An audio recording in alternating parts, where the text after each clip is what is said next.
প্রিয় ভাই ও বোনেরা, আসসালামু আলাইকুম। কেমন আছেন আপনারা? অবশ্যই আল্লাহর রহমতে ভালো আছেন। অনেক আপুরাই এবং অনেক বোনেরা আমাকে কমেন্ট করে বলে বা ফোন দিয়ে বলে যে ভাইয়া কিংবা গুরুজি কিংবা ওস্তাদজি, যে আমার স্বামী আমাকে দেখতে পারে না, অনেক আমার সাথে খারাপ আচরণ করে, অন্য মেয়ের সাথে কথাবার্তা বলে, আমার স্বামী পরক্রিয়া করে আর আমার সাথে অনেক অত্যাচার করে, সংসারে প্রতি মুহূর্ত অশান্তি, আমাকে একদমই দেখতে পারে না। ভাইয়া কি করা যায়? তো সম্পূর্ণভাবে আজকের এই ভিডিওটি ওই আপুদের জন্য, যে যার স্বামী দেখতে পারে না বা তার সাথে কথাবার্তা বলে না, সংসারের প্রতি মুহূর্ত আল্লাহর 30 দিন বাদ নেই যে কোনো দিনও অশান্তি হয় নাই। তো সেই ক্ষেত্রে এই ভিডিওটি ওই আপুদের জন্য একটি গুরুত্বপূর্ণ ভিডিও, যে কাজটি করলে আপনার স্বামী আপনার আজীবনের জন্য বন্ধু কিংবা গোলাম হয়ে যাবে এই বশীকরণটি করলে।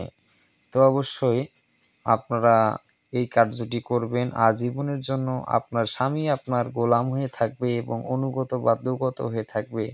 আপনাকে চোখ রাঙিয়ে একটা কথা বলতে পারবে না, এটা আমি চ্যালেঞ্জ করে বললাম। এই বিদ্যাটি আমি অনেক জায়গায় প্রয়োগ করছি। এটি একটি পাওয়ারফুল যন্ত্রশক্তি, এটি একটি আশ্চর্যক যন্ত্রশক্তি, যে যন্ত্রশক্তি প্রয়োগ করলে আপনার স্বামী চিরদিনের জন্য আপনার অনুগত হয়ে থাকবে ইনশাআল্লাহ। তো এই কার্যটি কিভাবে করবেন নিয়মটা বলে দিচ্ছি, সুন্দরভাবে শুনুন। তো নিয়ম হচ্ছে, আপনি পাক পবিত্র হয়ে যে কোনো কলম বা যে কোনো কাগজে লিখলে হবে। সম্পূর্ণভাবে এই নকশাটি আগে আপনি লিখবেন। লেখার পর নকশাটির মাঝখানে বা ডাইনে বা বামে বা পিছনে যেখানে হোক না কেন আপনার নামটি লিখবেন।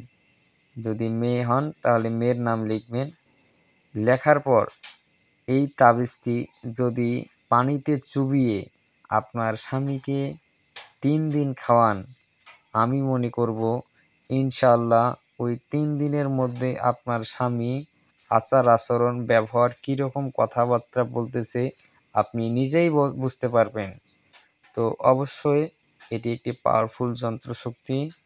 নকশাটি যেভাবে আছে সেভাবে লিখবেন। ধন্যবাদ।